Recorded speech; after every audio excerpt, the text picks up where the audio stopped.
Yeah, I mean, you don't have any power over what the casting people or director sees you as. And, obviously, what was I? I think I was like just before I was 30 and I was understudying women who were in their 50s, so you don't really have a choice about what they are going to cast you in. So I just think do it all.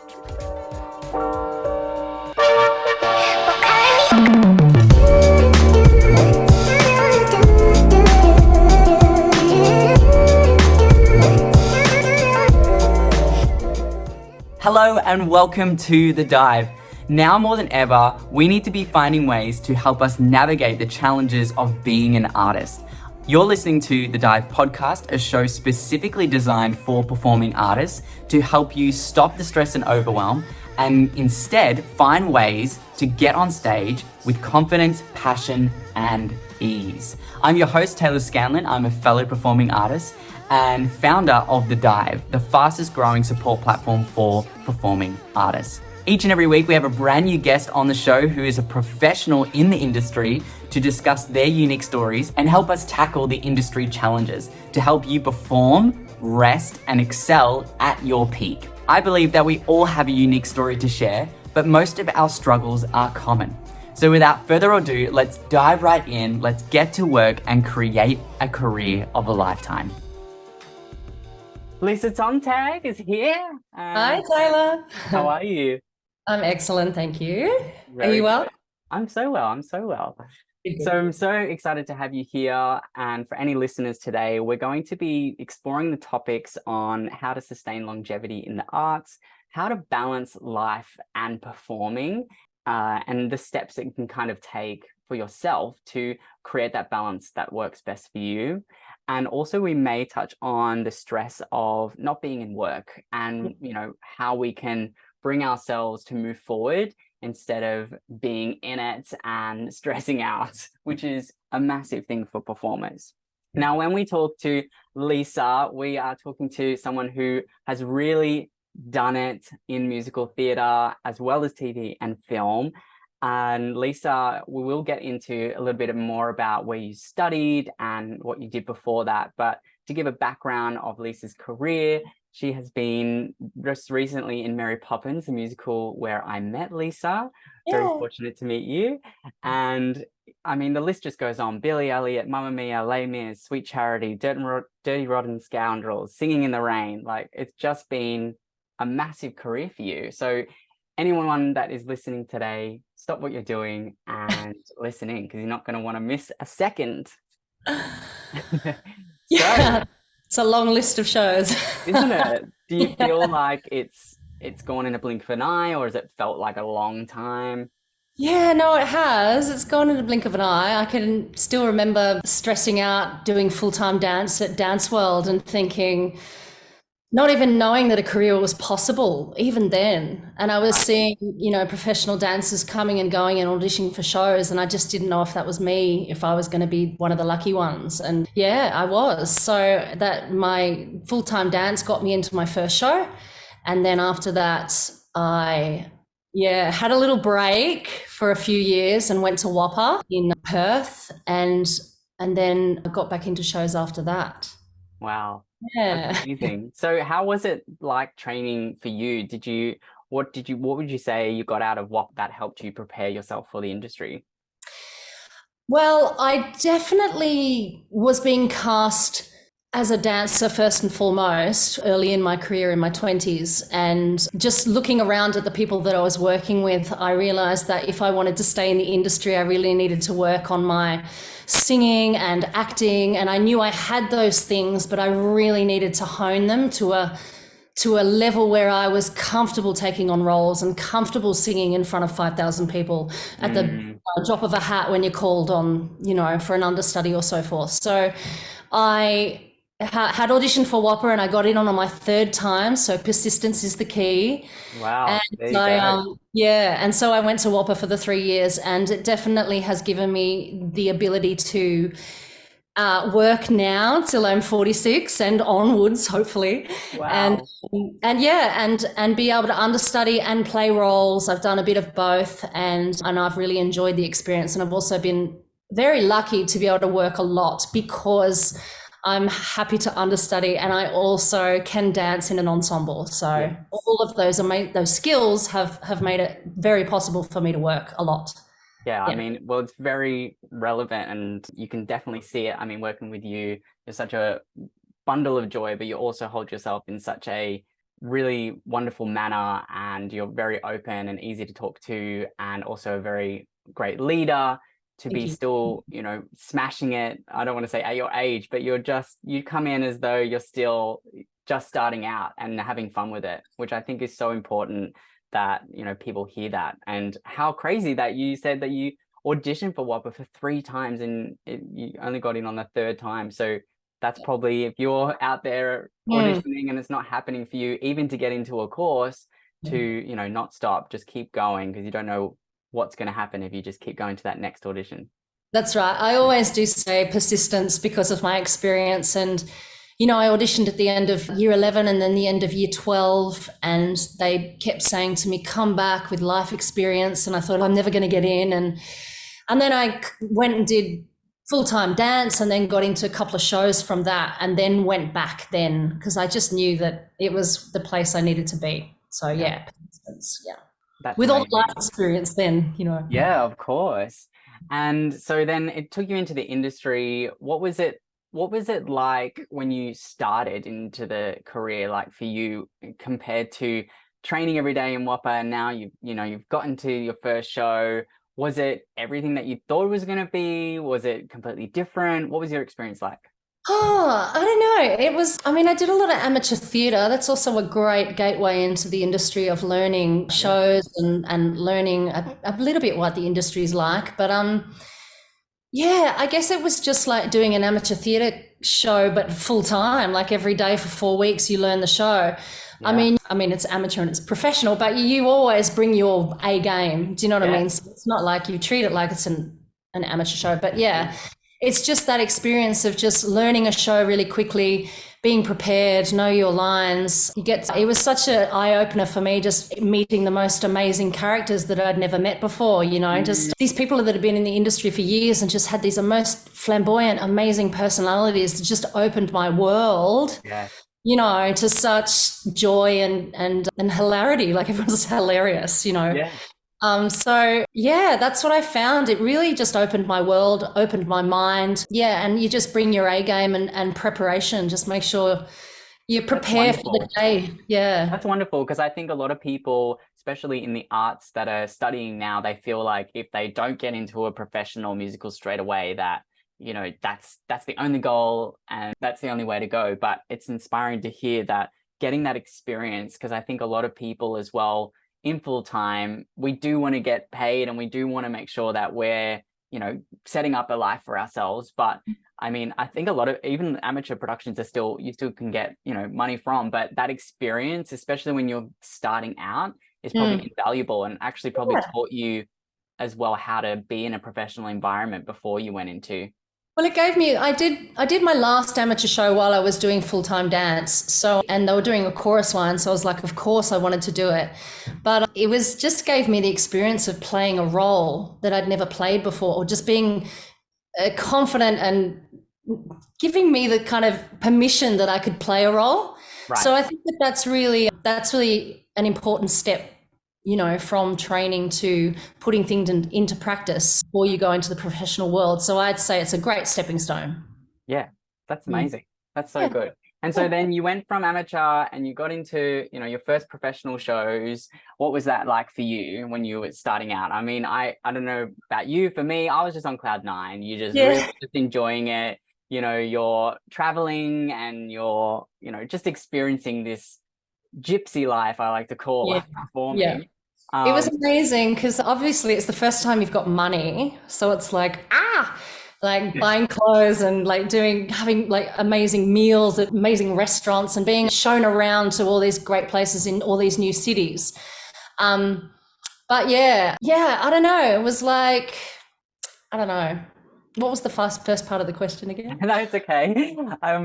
Just looking at your, getting into the career and how much you enjoyed just, starting out and really living that, professional life.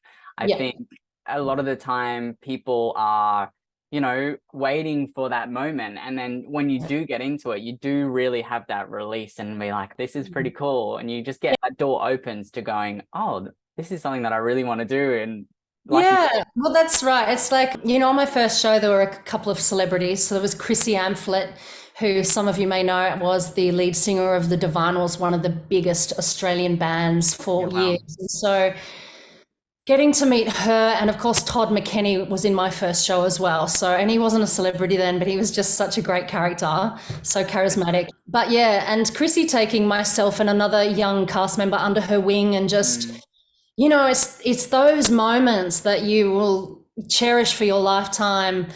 Yeah, besides doing the show and besides having this amazing audience and the show being, received so well, and you being able to say, I do musical theatre, and they go, what show are you doing? And people know it and they're so excited for you. So there's that as well. But yeah, it was really just meeting the people and doing the work that was the most exciting part, as well as earning money. That was really nice too. Yes, I mean, it's sometimes, I don't know if you still feel this to the day, when you're on stage and you're performing, you're just doing your thing. You do have those moments where you go, that's right, I'm getting paid to do this, which is awesome that we can have something that we love, because a lot of people don't get to, work in a profession that they love. So that's right. That's really, really special. And I also think from my experience with, say, like Chrissy or other older cast members that I have had the pleasure of meeting, it's just that the way that they treated me was so beautifully. So it was like they were being my role models. So I've always then gone, well, that's how I want to treat younger cast members, and I want to be that loving older person for those people that are at first in the industry as well, and supportive. So I just feel like I'm hand passing on that to me. Would you say that was something that you learned really quickly when you got into the industry? You started to look at the people that are already been there doing it and absorbing, being kind of a sponge still, even though you did your training. Did you find yourself being, still open-minded, when you got there? Yeah, absolutely. And also just watching them work and just being so amazed at their abilities. And, someone would come off having done just a tiny little acting scene, but you'd just be like, how did you do that? How do you do that? How do you physicalize that? How do you make someone laugh by those 2-3 lines you had, So it was watching them and just wanting to be like them and wanting to learn how to do that, and being a sponge at the same time. I remember myself and my best mate, Nat Marsland, who we did shows together for years because we look very similar. We would sit in the wings. I don't know if we're allowed to do that anymore, but we would sit in the wings all the time and just watch everyone. We'd just be in the way. We'd be told to move all the time, but we would always be sitting in the wings watching Chrissy work, Jill Perriman work, so yeah. Wow, that's so inspiring. I love that. And now looking at your career and going from the beginning of your career and where you are now, I mean, that takes quite a big, not only responsibility, but also a massive effort to sustain the career that you have. And a lot of people may feel like they burn out, or they get exhausted, or there's a time where they need time away. I would love us to start talking a little bit about the longevity that you've created over your career and how you've sustained that. I already can tell for any artist, it's not this one straight line. There's always highs and lows. And I would love for you to talk a little bit more about that. Yeah, well, I have had some breaks in between work, and there was a time, in my 20s where I'd pick up a lot of teaching work. I'd be working 3 jobs. I'd be working in a restaurant, then I worked at a kids casting agency, and I worked teaching dance at VCA. So there was lots of things that I was doing to keep me busy. But in the meantime, I was doing classes, I was doing singing lessons to pay, had to work 3 jobs to pay for all of that. And then, and choreographing things for my friends, or choreographing things with my friends. That's kind of kept me going, kept our juices flowing, going to see lots of shows, lots of comedy festival stuff, just to keep the juices flowing, go see plays. Yeah. And I think as I got a little bit older, I started my own business. So I know a lot of people will go back and study while they're doing shows, because you have a lot of spare time during your days, especially if you're not understudying. But once your understudy rehearsals are done, you've got a lot of spare time during your days. So studying is always a great thing to take on if you're feeling like you need something else. Mm. But yeah, I started a business. So I have a preschool music and movement business where I I take love. my programs into preschools. And so I used to teach it myself for the first year. I took a year off work to establish the business. And then after that, I wanted to go back to performing because I never want to give that up if I don't have to. And so I have teachers teaching for me now. So they teach my programs. I go do a show. I run the business, and so that kind of keeps me, That's yeah, great. just gives me something else to focus on and not just the work. And it also, it's that thing of not having to chase teaching all the time. Every time I finish a gig as well, I just go back Mm. to my work, you know. So there's always good to kind of establish something of your own, or a relationship with a school that you can always go back to, or a relationship with a workplace that you can always go back to. So you're not Right. desperately like trying to grab at Yeah. jobs when you finish a gig. I mean, Yeah. that's great. And I think a lot of people in the industry need to hear this because we have found that if you're out there and you are getting to the end of a contract and you have nothing coming up, the Mm, stress comes in, and we can talk about this in a moment. But with that stress, if you don't have anything in place and mm, the structures in place, of course that's going to happen. So being open to being okay with mm, not having to be in a show, but mm. having something else to fall back on is really going to be that kind of pillow to support you when you're Yeah. not in work. And if you can find it, not, I know a lot of people aren't teachers themselves or they don't enjoy it. Find what Mm, works for you and yeah. actually be okay with that. The amount Whatever of it is. whatever it is, Yeah. I've been, there's so many people in the arts that I've met that are so happy to work in a cafe after a Mm, musical or to go do a job that's completely different from the yeah. arts because they say it actually grounds them.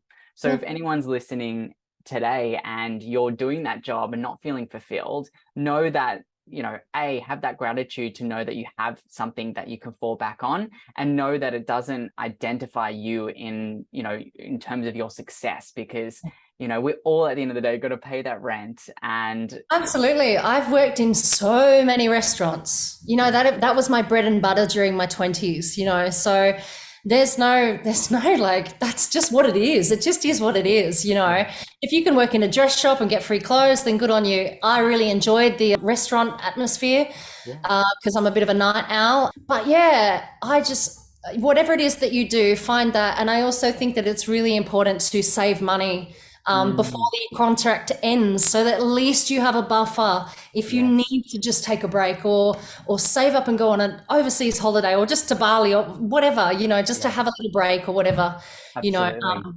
That's a Yeah, I great, think to save up a buffer.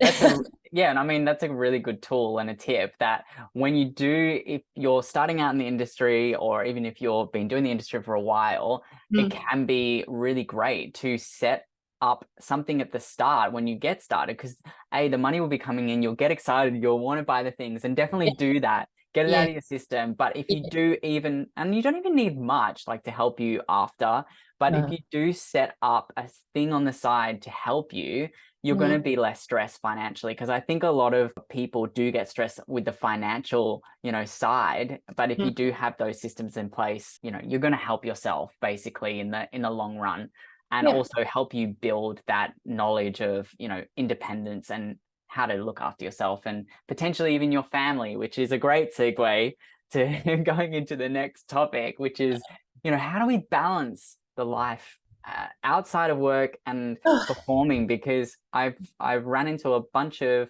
beautiful performers, and a lot of the feedback we're getting from the listeners on here is that they don't know how to balance life and performing. And if they're not in a show, they don't know what to do with their day. So I mean, you have a family and been touring whilst having children too, so I would love you to talk a little bit more about the topic on that. Okay, so at the start, when my kids were quite little, I would tour with them. Mm, So that was very handy. And I would negotiate with the producers for a second bedroom whenever I was out of town. So that's kind of a key thing to know. And I would have nannies and au pairs. And then the rest of the time, obviously, it was me. But because I was traveling a lot of the time on my own, it was just me on my own. So my partner would be back in base right. city in Sydney. So it is possible to tour with children, but now that they're a little bit older, they don't want to come anymore because they have a choice. So they stay at home now. And so a lot of the responsibility gets left with my partner. And my kids are also uber independent these days because they've needed to be. Wow, They're very supportive of what I do and that I have to go away sometimes, but I try to get home as much as I can. of course. So I guess that kind of balance is that as long as the kids know that they're loved and that you're coming home and that you want to be home and that you are caring about what they're doing and you stay in knowledge of what they're doing and where they are emotionally, I think that's the key, as opposed to having to be in their face all the time. Yes, of course. Although it's really nice to be home as well. Yeah. Yeah, so I think that's the balance for me, is just to make sure that my kids know that they're still supported and loved, and that I care about their everyday happenings, even though I can't always physically be there when I'm touring with a show. I think also, I guess the balance, if you don't have a family, I think is finding something that you love to do. Like, I mean, exercise, yoga, Pilates, go to the gym, obviously you'll need to work, but yeah, I just think find something that you love that can keep you stimulated when you're on a long tour. It's 18 months we were in Perth, and it was an 8-week season in Perth. Wow.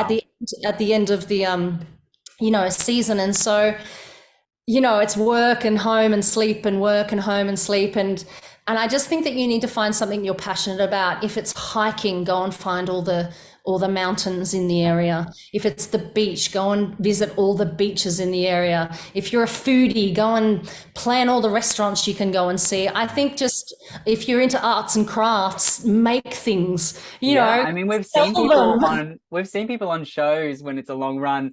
Yeah. There will be a knitting station all of a sudden, knitting, or people have chess and they have all these other things. So that's amazing that you know, great advice to find something else that you love and also be okay with that. I continue to see people that are so wrapped in their heads that if they're not doing performing or dancing, then, then they're no one, because of course you spend so much time learning the tools and dedicating your life to being a performer. But know that if you are in a contract, you got to give yourself that bit of ease and go, actually, I'm in a new city. Let's go explore that and make the days, fill your cup up, I like to say. So, and things like you mentioned, yoga and other forms of physical exertion will actually help you balance and make you stronger mentally and physically for the show as well.